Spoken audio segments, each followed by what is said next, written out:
All right.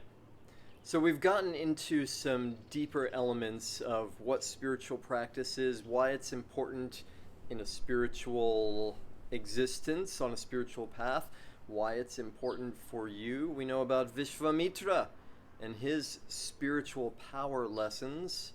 We know about priming. And one more perspective to give you on this, and I mentioned earlier the word tapas and discipline. Well, two important things about that. One, the word tapas, let me step back, comes from Sanskrit, from Patanjali, the author of the Yoga Sutra. Right? One of the ways that we can learn about spiritual practice is through the yoga tradition, and that's certainly been one of my avenues into it.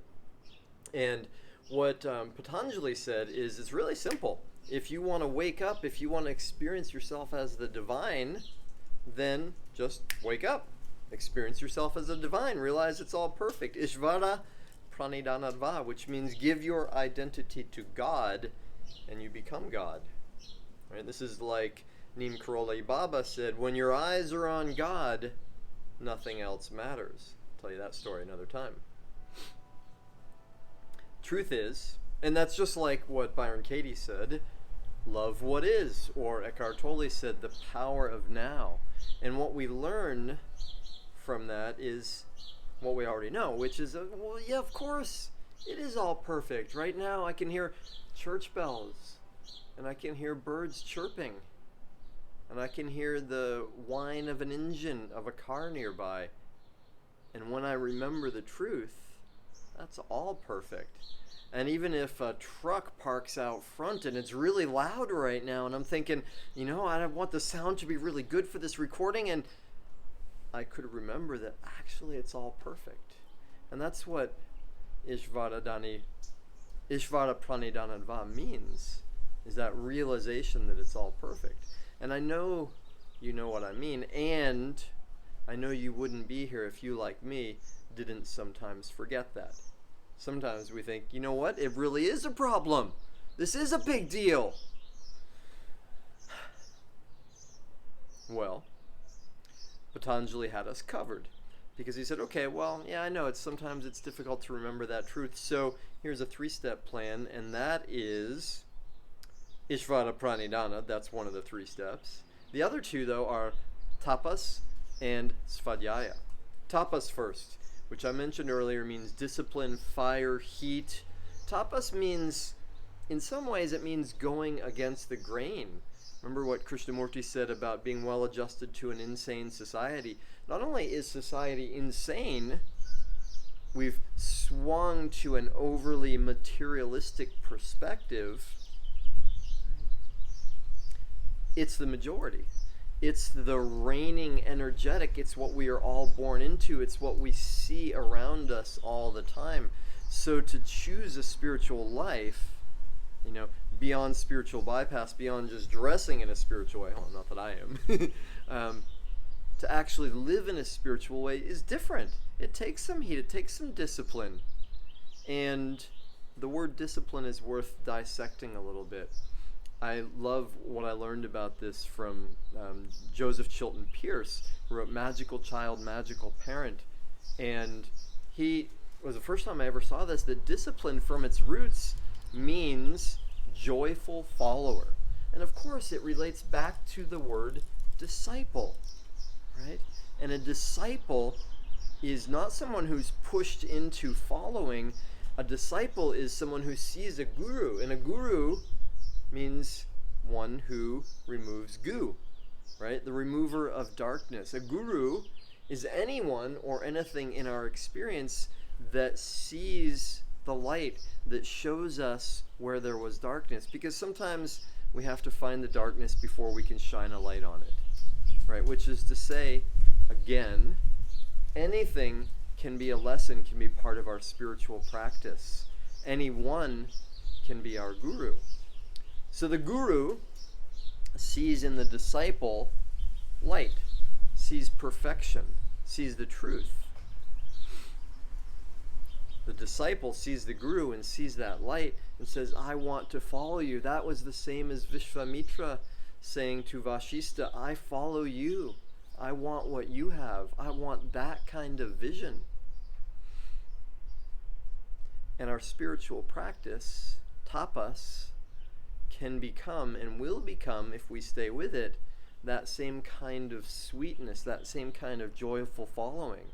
And it may not be that way all the time. Now, honestly, for me, sometimes I wake up and I say, I don't feel like it, whatever the practice is. And for many years, when I first got into yoga, it was like I had to force myself to practice because there was so much resistance, right? Which, also worth mentioning, part of you signed up for this, and that part of you said, yes, I want to live up to my potential. I want to transform. I want a vibrant life.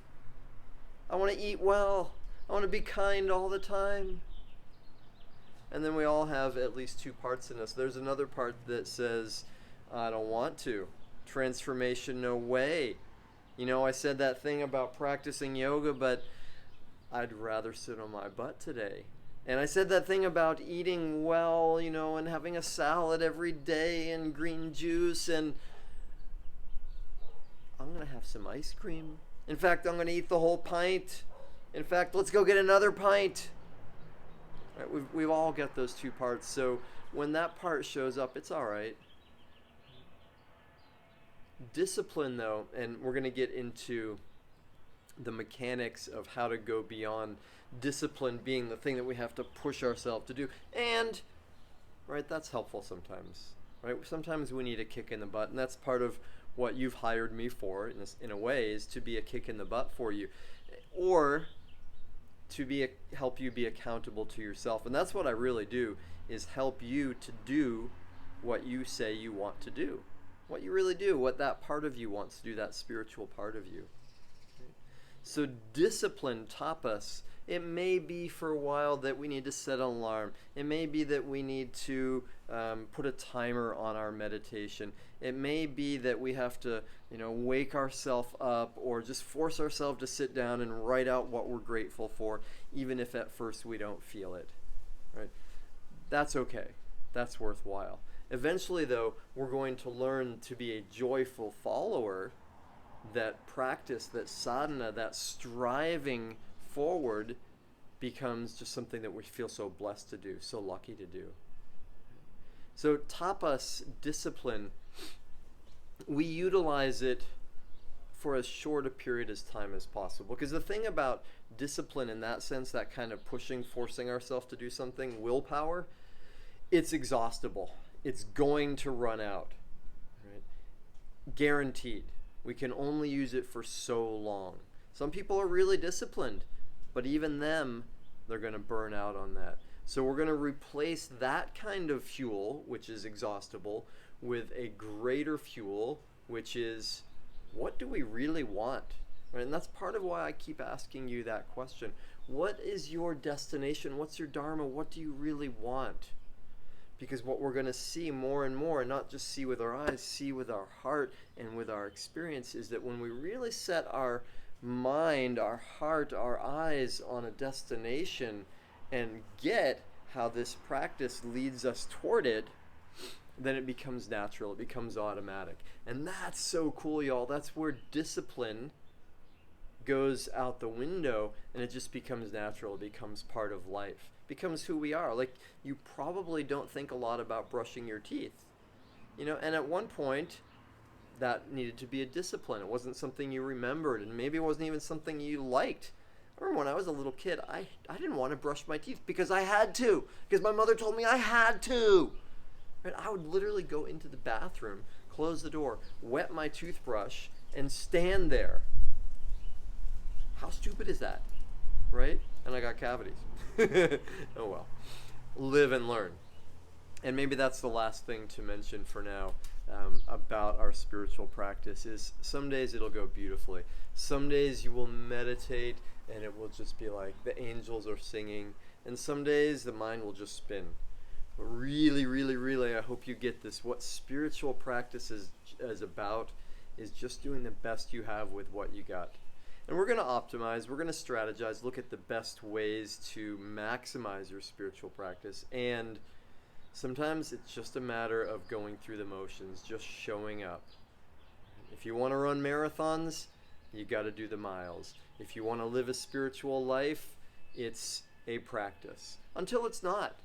By the way, if somehow you get the click like Eckhart Tolle did, of course you're going to discard any kind of efforting, any kind of tapas, and just go right back to Ishvara Pranidhanadva. The thing is, for most of us, it feels good and beneficial to keep up the practice, right? To keep in a routine of it, right? It's like cleaning. It's important to do it with regularity rather than wait until stuff builds up. Wait until our resistance builds up. All right, one last thing since I brought it up. The threefold path, right? Patanjali put it this way. Kriya Yoga, we got tapas, we got Ishvara Pranidhanadva, you know what that is? The third one is essential for our process too, and that is Svadhyaya. And Svadhyaya means self-understanding. It means becoming aware of ourselves. And that might include psychotherapy, introspection. That's part of why we're going to get into writing as part of a spiritual practice, a specific kind of writing. It might include prayer, meditation. It might include astrology, right? Self-understanding tools, which I'll give you some that you can use to understand yourself better. Personality sorters. It might also include, and I highly recommend, the study of those whom we admire, our heroes. And a great thing to do, in fact, let's make it an assignment. If you don't already have a list of heroes, people you admire, get it going.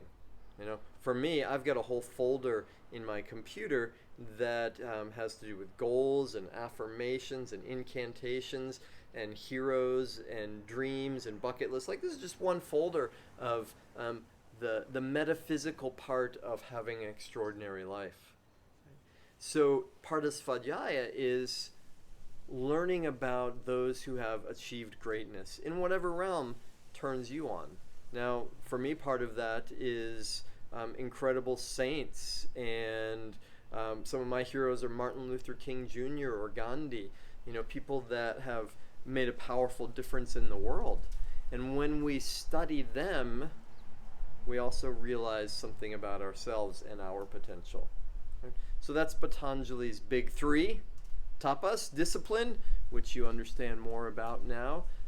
Remember that to be well adjusted to an insane society is not a sign of sanity. So we are going against the grain.